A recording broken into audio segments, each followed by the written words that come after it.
teachers of Reddit, what is the biggest holy shit red flag of any kind you've seen from a student? NSFW. I was giving a spelling test to my 3rd graders, and one student calmly got out her glue and poured it in her ear. Sounds like a reasonable response to me.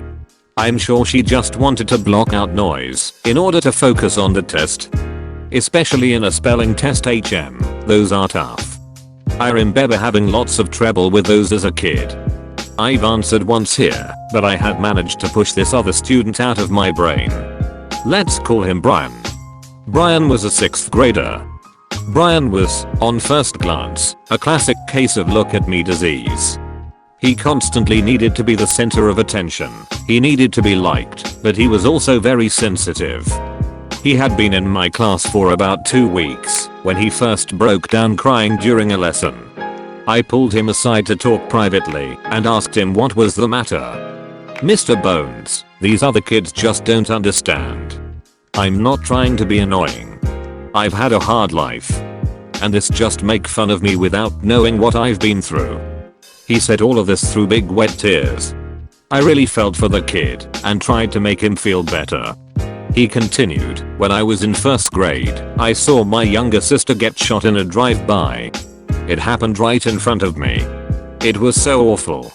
And then just full body heaving sobs. This was literally my first month of teaching. I wasn't prepared for this, but tried to do my best for the kid. I had someone from the office come get him, and in my free period following the class, I called his mother. The way she responded with such nonchalance chilled me to the bone. "Mr. Bones. My son, Brian, lies like a rug. He is an only child. He's only ever been an only child." I'm thinking to myself, wait. What the duck? "But what about the tears?" I asked her. She said when my son was 2 years old, he'd sit in front of the mirror and make himself cry.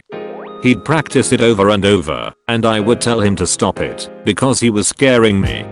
I just didn't even know how to respond to that. I can't even remember how we wrapped up the conversation. The next day Brian starts crying again in class. I pulled him out and I told him about the conversation I had with his mother. He raised his head up, his face stained with tears, and he has the biggest smile on his face, as if you told him we were going to stop at McDonald's on the way home. Not elated. Not benign. Just pure waxy face nightmare fuel. Since that day I pegged him to become one of those kind of serial killers who burns through a ton of different identities. I actually came across some social media posts years after the fact. He's a drug dealer now, so I guess that's better than face-eating murderer. I teach middle school math. We have a Saturday school once a month for students with failing grades to get extra help in whatever subject. One kid did not want to be there, and he was placed in a conference room in the office, so he didn't disturb the other kids.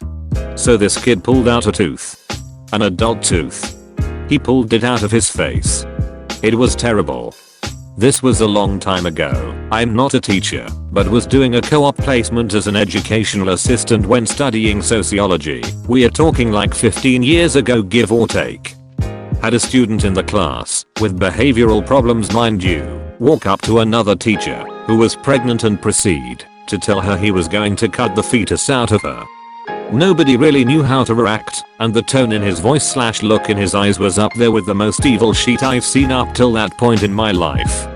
My friend teaches and told me this. He had a student who constantly picked at his scabs. He would rip them off and eat them, then lick the blood off his fingers. Then pull alcohol swabs out of his backpack and clean the wound, while smiling creepily. He made everyone feel super uncomfortable and grossed out, but no matter what, he wasn't removed from the class. Finally one day my friend comes back from the teacher's lounge to find him using a letter opener under his skin and moving it back and forth, blood everywhere. When asked what he was doing, he said his skin itches and it's best to get it at the source. The kid was finally removed from the school. My friend never found out where or what happened to him though. There was a kid in my brother's 5th grade class who tattooed himself with pen ink. It worked and he was forced to wear sleeves when he played on the middle school basketball team, so they didn't show. He's in prison. Taught 2nd grade for a while.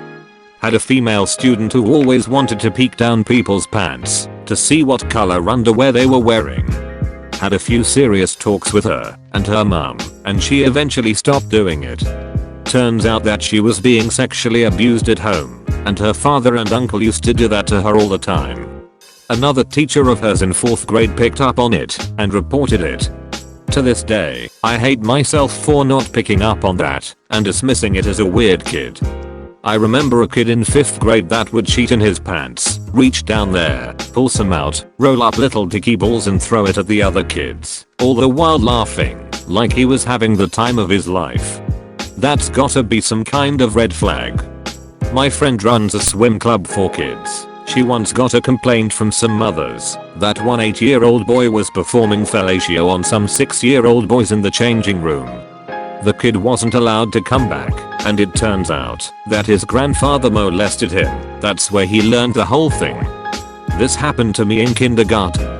Nap time was the worst because we had to pick spots on the ground with our blankets, and this one boy would follow me around until I found a spot and lay down next to me. Then he'd ask me to kiss his wiener and try to kiss me too. The teacher would just yell at me to hurry up and pick a spot, but I was trying to get away from him the whole time. I finally told my mom, and my parents told the teacher. Turns out another girl left this school because of the same problem with this boy.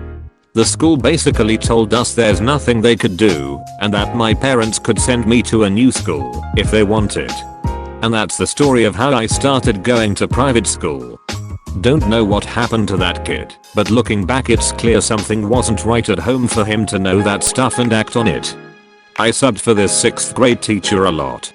She had this student who seemed like a harmless, but obviously mentally and physically disabled kid. Whenever I saw him he was calm, drooled, and carried an iPad so he could semi-communicate.